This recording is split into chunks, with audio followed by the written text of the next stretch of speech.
Ladies and gentlemen, my name is Jimeron. Today we're going to try to figure out what in the world is Endzone A World Apart Distant Places DLC. It is quite the endgame DLC. I've made a video on Prosperity as well as the actual base game of Endzone World Apart, so I'm not going to spend too much time on the basics. It's just a city builder. You pretty much build a city and all that good stuff. So this is my city, this is my fair city, and you can see it's gotten a little bit bigger since last time I made this video, or the previous videos, I guess. So I have a bunch of problems figuring out what building is what. Yeah, as you can see, it's not really easy to tell. I mean, yeah, you can see that this is cemetery, but what the hell is this place? Is a town hall and all that stuff. So, yeah, that's the only complaint I have about the game, in all honesty. But that being said, this is what I've got here. So I have some scrap collectors and some recyclers here to kind of produce the necessary equipment. I kind of have a base of operations for all my settlers here. They're all kind of conjugated in this area with upgraded shelters, and I believe that is not the only, comfortable shelter. So eventually I'm going to unlock that through research, but for the time being, I am just kind of going through the motions here and figuring out what the next step is, which really the next step is for my actual missions is to get some coffee beans so I can have these greenhouses produce some coffee grounds, and I haven't fucking gotten any any coffee beans yet. So, and it's been hours and hours of gameplay, and I'm not sure if I'm ever gonna get them. But the reason why I'm covering this whole entire base here, as you can see, I got plenty of water. The water's not an issue in this base, and I'm actually gonna have to build some more water towers because I don't have enough water storage to fill up all the water pumps that are running, and I have a lot of water pumps. But the reason I'm showing you this one and the electricity here and everything is because this is pretty much an end game base. It's pretty much the latest and greatest. It's not finalized, but you've gotten to this point. You've pretty much covered all of your bases to start building your balloon station. And the balloon station is really how you access the game's primary piece of content. It offers a few more things besides the balloon station and going to explore the distant places. You get a few more things for your food chain. So I haven't actually gotten many of those plants, but one of them is oh, it didn't actually save. One of them is the physalis fruit. I didn't choose the seed, so I haven't grown any, but this is the one of the fruits that you get. You actually do get a few more. You get a watermelon, you get a coconut, you get a pineapple, sunflowers, the physalis fruit that I'm pretty sure I'm mispronouncing, and a banana. You also get a few decrees, and you also get a few other things that you can research. So if I go here on my research, let's see if I can find prosperity here. Is it prosperity? I believe it is. Comfortable shelter. Where actually food and housing. Yep, this one was part of the DLC. It's kind of what you. It's a LEM's useful devices under food and housing. So it's a few more things as well. And this one as well. Regular gathering of the merchants, it's in logistics. You get a few of those things that you can research. I haven't researched this guy yet, but I believe actually this is one of those things that unlocks automatically after you complete the expedition. And let's talk about expedition. Right now I'm researching beer. I know my research tree does not look strategic at all, but right now, all you have to worry about is this. It's a balloon station. It's basically a secondary expedition, and it sends you in expeditions that take 3 rounds to complete. You're going to need a lot of equipment, and you're going to need a lot of experienced settlers. Your settlers will have to hold a lot of badges. So make sure that you kind of tackle this towards the end when you have a good crew to lead you on. And without any further ado, Actually, yeah, I forgot. You also get some decorative buildings, which I don't really care about in city builders. But one of them, I've completed 2 of those expeditions already, and they do take some time. So it does add a little bit of gameplay into the game, not a tremendous amount. So don't expect to be blown away. But nonetheless, it does offer a few hours of fun. So one of them is this Trophy of the South. I believe this is the one. Which one was the other? The East? Yeah, so this is the pasta one. Okay, this is when we went to this island and we rescued this dude or whatever. And then this one, it was a big freighter ship and it was trapped in the middle of the ocean and blah, blah, blah. You get the gist. So right now, I spent the better part of the last couple of hours, actually, trying to get my expedition ready. And we're going to instruct these guys and we're going to see. I think this is the one with the train where you go in the... Yep, this is the one with the train. So you get new characters, you get some conversation pieces and everything. It actually does have a story. I'm not paying a lot of attention to the story, to be honest with you. I'm just kind of clicking through and everything, just so I can see what I can unlock. So it looks like this train is stranded here.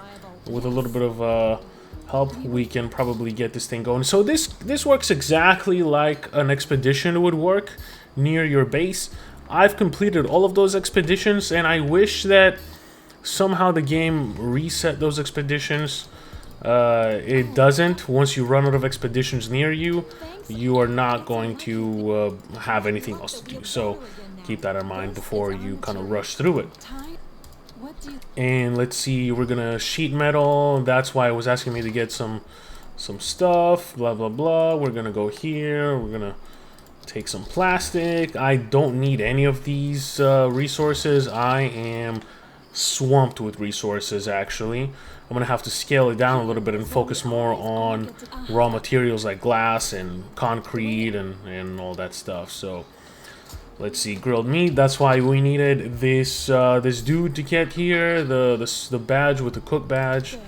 Seller with good badge. Cook badge. The last thing I need in my settlement is food. I have so much fucking food. I have 50,000 resources of food. It is not good. So let's go to this guy. Completed this, and we go to the crew. And I believe there's one more. Yep. Yep. This is where the farmer badge is needed, or we can do that one. Let's do that one since we brought somebody with the farmer badge. I was really hoping that we would get some seeds for coffee, but that does not seem to be the case. Sunflower seed, fuck me. We're never gonna get coffee. That blows donkey balls. Alright, this was done. As good as done. We're gonna continue here. We're gonna loot and return. Pack full.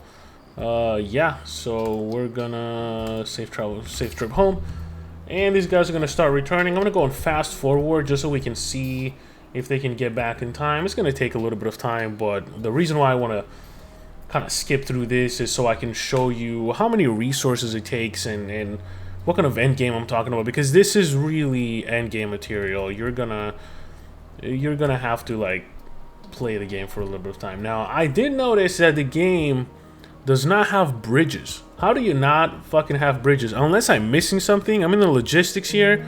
I don't see any bridges.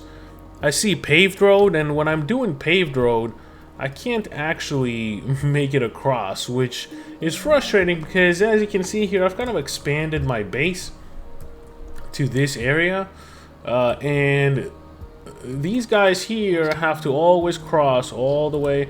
They might have to go around here. I might have to build some actual roads so I can help them go a little bit faster. But they mostly will go around here.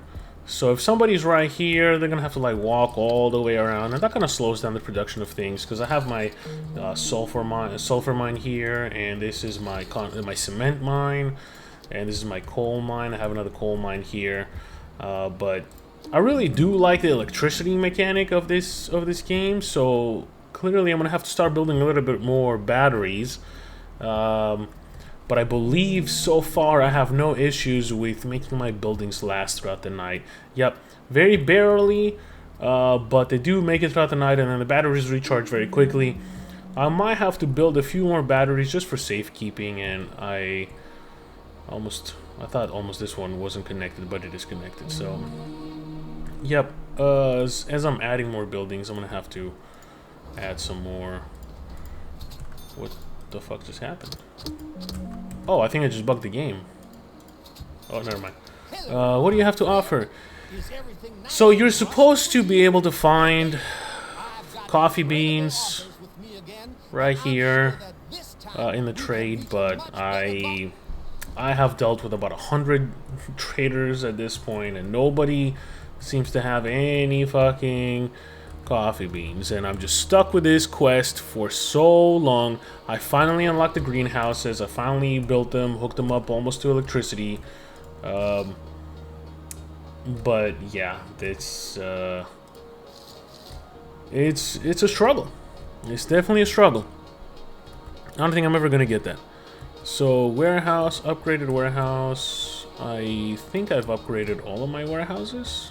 Yep, I've upgraded my warehouses. So alright, beer has been researched, and I believe this is the pub. You can start creating some beer. Alright, we already had enough beer. I was gonna produce a little bit more just for the fuck of it. Alright, where are these guys? Have they got... Oh, they're almost here. Alright, we're just gonna wait it out and kind of see what the expedition costs, because it's really important to understand how it works. However, speaking of which, let's see the price right now. Endzone, literally just browsing on Steam as I'm writing this. So yeah, it does have mixed reviews. A lot of people are not fond of the price. The price initially is okay, so it is $8.79. It kind of dropped the price, I believe. It is, yeah, I think it was like $10 or $15 or something like that. It's a lot. Even at almost $9, I don't know if I can justify the price tag. Maybe at like $5, $6 even, that could be worthwhile. There's gonna be an epidemic running, so let's get this immunity going and try to save everybody. Alright, how are these guys going? So yeah, a lot of people are saying it's just not enough content to justify the price tag, and yeah, there is content. Is it enough to justify the price tag? That is going to be completely up to you. I've pretty much shown you what the DLC is. You get two things here. You get... Oh, wait a minute. It's not here. You get 2 researches, and then you get 4 decorative buildings. You get 6 new seeds. Do you really need those seeds? No. Is it good to have them? Yeah, because you can increase the variety of the food. But as you can see, I'm already at the maximum one, and my guys are happy.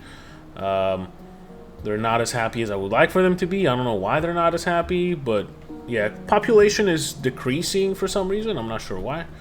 I had 1,200 people working for me, and not anymore. So yeah, these guys arrived, which is awesome. They're going to be unloading everything, and then this is what the menu looks like here. You're going to be going on the north, you're going to be doing the east, south, and west. This is what we're doing west right now. We're going to be ending this chapter and configuring the expedition as usual. This guy is currently sick. Age recommendation and settler badges. Let's see if we have everybody to cover our asses. We're going to do this. It needs all the tools, so we're going to do metal tools. It does not need protective clothing, but I'm gonna give him a neck scarf either way. Alright, so we need this guy gives us 3 of these, which is good. This one meets the age recommendation, and then we need somebody with the marksman hunter badge. Never mind. Do we have a hunter badge? I'm sure we do have a hunter badge because I have hunters. Oh, yeah, that's a lot of fucking badges. I wish I could click it and it would show me all of the necessary, all of the available, or like I guess required people. But yeah, that's it right here. As you can see, a lot of stuff. None of the expeditions before required anything like that. Oh, yeah, I forgot to increase my rations here. So another thing I would like for it to do is if I could actually hold this down and increase the speed at which I can add rations for my action points. However, I usually do 100 action points just so I can have a little bit of a surplus action points just in case I have to redo something. On my first expedition, I had to actually try one of the events multiple times. So yep, that's it. That's the expedition starting, and this is all the DLC has to offer. Do you really think it's worth the almost $9? It's up to you. I believe if you see it at $5 and you haven't gotten back to this game and you kind of been missing it and you kind of been wondering, hey, I wonder what's new with this game, it could be worth it. You know, just try to snag it when it's on sale. I don't see why you wouldn't. It's definitely better than other DLCs that I've seen out there. And these guys are just trying to keep up keep the doors open so they can give us more updates for the game. But yes, developers, if you're actually listening to this, give me some fucking... Okay, is this bananas? Yeah, give me some fucking seeds for coffee, bro. What are you doing? God damn, I'm just trying to, you know, it's contaminated, but yeah. I'm just trying to get my missions going, bro. What is going on with the coffee seeds? I don't know. I've gone to all the expeditions. I haven't seen any coffee beans. Are the coffee beans going to be in this expedition here? Who knows? Nobody knows. I don't. But yeah, that's it for this one. Hope you enjoyed it. Hope you found it useful, and hope to see you on the next one. Peace.